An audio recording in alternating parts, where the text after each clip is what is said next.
It all began with the last thing anyone expects to receive over something as harmless as watering their lawn, a formal HOA violation notice stamped in bright red ink. The headline read, "Improper Sprinkler Usage." I remember staring at it like it was some kind of prank. But no, right there, in bold letters, the complaint came from my neighbor Karen, the woman who once called the HOA because my trees cast unapproved shadows. That morning, I was sipping coffee on my porch when she marched across the yard, her eyes narrowed like she was confronting a criminal mastermind. She pointed at my sprinklers, which had been running for, no exaggeration, 2 minutes. "Your sprinklers are spraying onto the sidewalk," she snapped. "Water is public property when it leaves your lawn. It's a safety hazard. Someone could slip." I blinked. "Karen, it's water. It dries." She crossed her arms. "I've already reported it. Maybe next time you'll think before flooding the neighborhood." Flooding. She said flooding. My sprinkler overspray was maybe 3 inches wide, barely touching the edge of the pavement. I stood there stunned, watching her march back home as if she'd just saved the town from disaster. The worst part wasn't the complaint. It was the smug satisfaction on her face. That was the moment a spark of spiteful creativity lit up inside me. I wasn't about to break rules or escalate things illegally. No. I was going to follow the rules so perfectly that she'd regret ever trying to micromanage my lawn. I spent the entire afternoon researching. Late that night, after scrolling through forums and gardening pages, I found something miraculous: rainbow mist sprayers. Color-enhanced, water-efficient, completely HOA legal, and the overspray. It created a literal shimmering rainbow arc whenever the sun hit it. A plan formed instantly. If Karen wanted to report sprinklers, I'd give her something unforgettable, something she would see every single morning whether she wanted to or not. Not loud, not disruptive, just dazzling enough to drive her absolutely insane. The next day, I ordered 6 of them. High-pressure, color-tinted misting nozzles designed not just to water the lawn, but to turn any yard into a soft, glowing prism of color. And as the delivery date approached, I couldn't help but imagine Karen's face when she saw her hazardous sidewalk surrounded by magical floating rainbows. Even I wasn't prepared for how it actually played out. What I didn't expect, though, was how the entire neighborhood would react once the mist sprayers turned on. I imagined a small, harmless glow, something subtle. Instead, what appeared looked like a full-on magical light show. Kids slowed their bikes, it was breathtaking. Neighbors paused mid-jog, and even cars crawled past my house. The rainbow mist sprayers arrived on a bright Tuesday morning, packaged neatly in 6 identical boxes that felt almost ceremonial. As I carried them into the garage, I could practically hear Karen's future outrage swirling in the air. She had no idea what was coming, and that thought alone made unboxing them feel like Christmas morning for adults who enjoy petty revenge. Each sprayer was sleek, metallic, and surprisingly lightweight, designed to clip directly onto my existing system. The colored mist cartridges looked like tiny neon jewels, harmless, but absolutely dramatic once activated. I spent the afternoon installing them carefully along the edge of my yard, positioning each nozzle with the precision of someone setting up a stage performance. The instructions promised a soft spectrum mist arc that would create vibrant colors when hit by sunlight. Standing there with tools, hoses, and new attachments scattered around my feet, I kept imagining Karen watching from her blinds. The woman practically lived behind those blinds, and every time a shadow moved, I wondered if she was documenting my every twist of a wrench for some future complaint. By sunset, the sprayers were ready. I set the timer for the following morning at 7 a.m., the exact time my usual sprinkler cycle ran. It wasn't early enough to break any rules, but just early enough that Karen would definitely be awake for the show. That night, I barely slept. Not because I was nervous, but because I was excited in the most childish, delightful way possible. There's something deeply satisfying about following the rules so perfectly that someone who tried to weaponize them ends up frustrated. Morning arrived with a soft golden glow. I grabbed my coffee, slipped outside quietly, and waited. At precisely 7 a.m., the sprayers hissed to life. What followed was beyond anything I expected. A full, shimmering arch of color blossomed across my lawn like something straight out of a fantasy movie. Mist swirled gently in shades of pink, blue, yellow, and green, catching the sunlight and turning the entire front yard into a glowing prism. Within seconds, joggers slowed down. A cyclist actually stopped mid-ride. Even birds seemed confused by the sudden rainbow explosion. But the moment I was waiting for came shortly after. Karen's blinds snapped open so hard they banged against the frame. Her face appeared, frozen in disbelief, as the rainbow mist danced right along the exact sidewalk she claimed was flooded. She lifted her phone, probably ready to record evidence for another complaint, but even through her glare, you could tell she was stunned. The colors weren't chaotic or messy. They were artistic, surreal. It was the one outcome she hadn't prepared for. And that was only the beginning. Karen didn't step outside immediately. No, that would have been too normal. Instead, she stood frozen behind her window like a statue carved from pure annoyance. Her face was a blend of confusion, disbelief, and the kind of frustration only a rainbow mist could produce. I watched her squint at the colorful arc, probably trying to decide whether it violated a rule or simply violated her mood. Either way, I knew she wouldn't stay quiet for long. Sure enough, after a solid minute of silent fuming, her door flew open. She marched outside with a determination normally reserved for firefighters or superheroes, except she wasn't saving anyone, she was preparing to wage war on water vapor. She stomped toward the sidewalk, hands on hips, eyes glaring at the mist, as if she could intimidate it into disappearing. The rainbow shimmered innocently back at her. "What is this?" she demanded, waving her hand through the gentle mist. A soft spray glittered around her in tiny droplets, making her look unintentionally majestic, like an angry queen being crowned by sparkles. She didn't appreciate the effect. "It's my sprinkler system," I said casually, sipping my coffee. "HOA approved, water efficient, and very pretty, if I might add." She sputtered. "Pretty? Pretty? This is a distraction, a hazard, a disturbance." "Well," I replied, "at least it's not flooding the sidewalk." Her eyes twitched. I could feel the storm brewing inside her. Karen wasn't just upset. She was offended that I'd turned her complaint into a spectacle, and worse, a spectacle that people actually liked. As if on cue, a mother pushing a stroller slowed down and said, "Wow, your yard looks magical." Her toddler reached out toward the rainbow, giggling. Karen's jaw dropped open. Compliments were the last thing she wanted anyone giving me, especially while she was mid-rage. Before Karen could respond, two more neighbors wandered over, drawn by the glowing arcs of color. One took out their phone to record a video saying something about how cool it looked and how they'd never seen anything like it. Another neighbor asked where I bought the sprayers, clearly interested in installing their own. Karen looked like she'd swallowed a lemon whole. Her face turned a deep shade of red, a combination of anger and helplessness.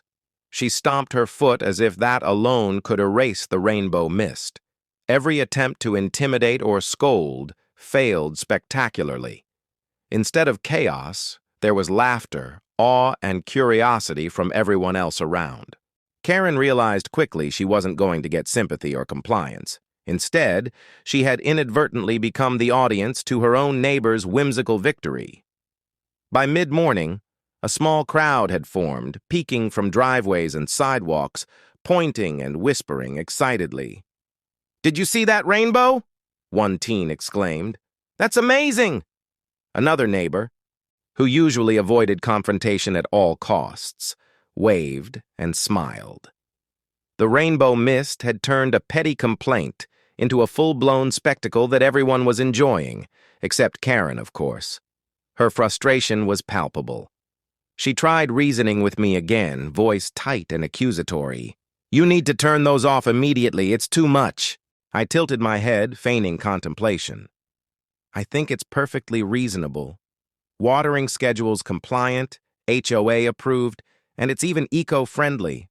Looks like the only problem is perception." She stomped back toward her house, muttering threats of further complaints, perhaps imagining herself as the ultimate enforcer of neighborhood decorum. But in reality, she looked small and powerless against the shimmering arcs of colored mist that now defined my lawn. Even the birds seemed to enjoy it, hopping in the spray, tiny droplets catching sunlight like sparkling diamonds. I couldn't help but chuckle, realizing the rainbow mist had achieved more than just beautifying the yard. It had completely flipped the power dynamic. Karen's daily authority over trivialities like sprinklers had been neutralized by something legal, harmless, and visually spectacular.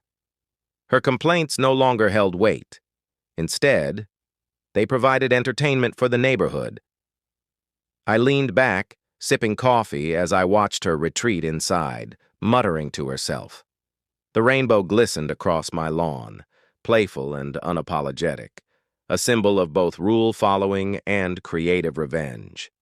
And in that moment, I knew this was only the beginning of what the rainbow mist could accomplish, both aesthetically and strategically.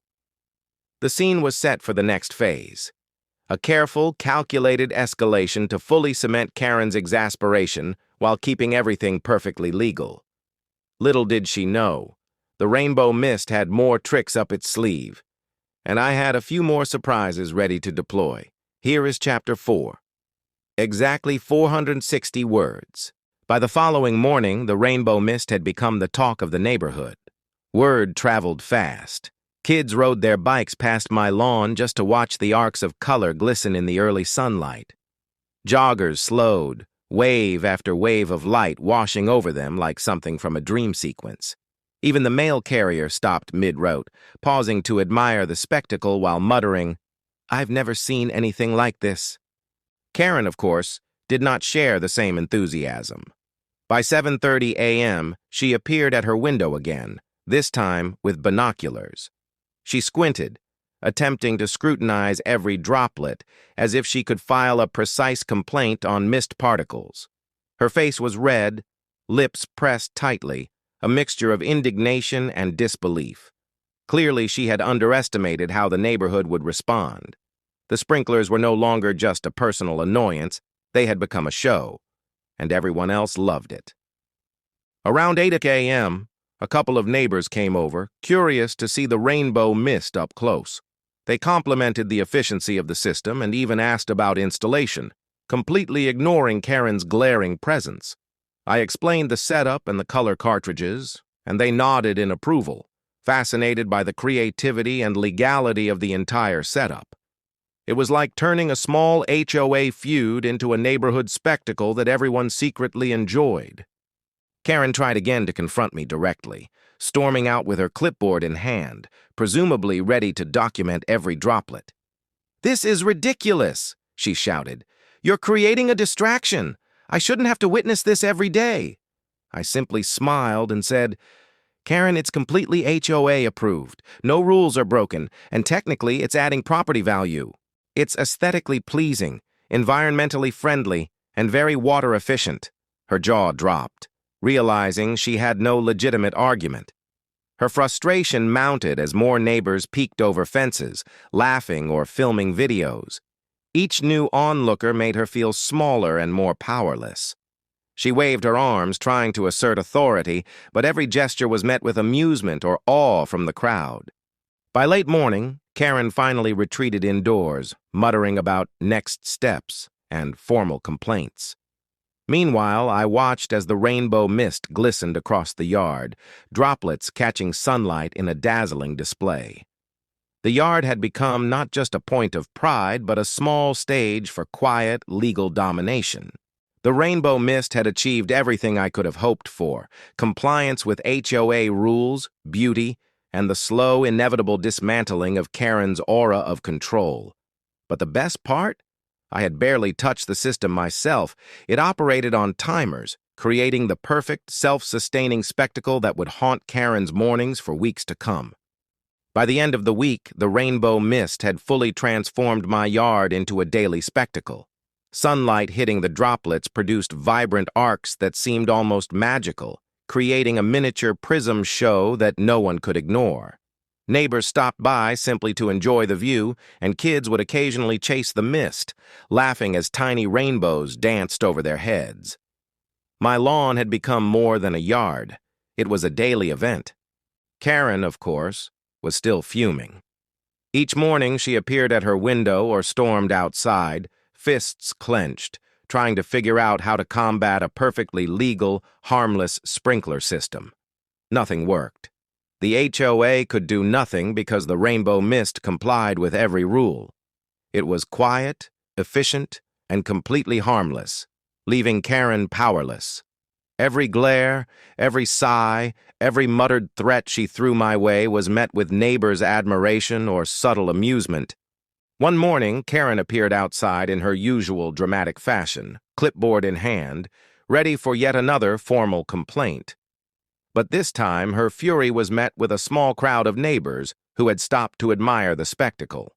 They were smiling, pointing at the rainbow arcs, snapping pictures, and talking about how beautiful the yard looked. Karen's attempts to assert authority fell flat, drowned out by the collective approval of the neighborhood. She stood there, flustered, waving her arms helplessly, realizing that her complaints were irrelevant. I sipped my coffee calmly, leaning against the porch railing, watching her struggle to regain control over something she had no authority to manage. The rainbow mist was self-sufficient, operating on timers and creating a whimsical yet serene display that both beautified the yard and gently tormented her obsessive tendencies. Each day it ran. Karen's sense of control slipped further, while the neighborhood grew increasingly charmed. By the weekend, even she had to admit begrudgingly that the yard looked nice.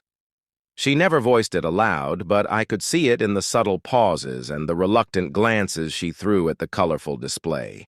What began as a simple dispute over sprinklers had evolved into an artistic, legal, and quietly vindictive solution that left her powerless and everyone else entertained.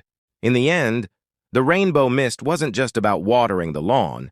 It was about turning rules, complaints, and petty obsession into an opportunity for creativity and harmless revenge.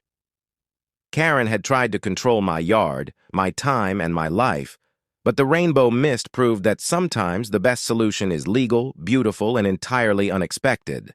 And as long as the sun rose each morning, she would be greeted with a vibrant, shimmering reminder that her complaints were powerless against imagination.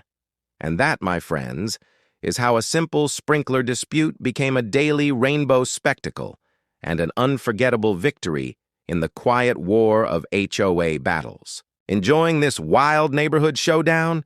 Hit that subscribe button to catch more jaw-dropping HOA stories and clever revenge ideas. Also, give this a like if it made you laugh or gasp, and drop a comment below. What would you do if your neighbor pulled a Karen move like this?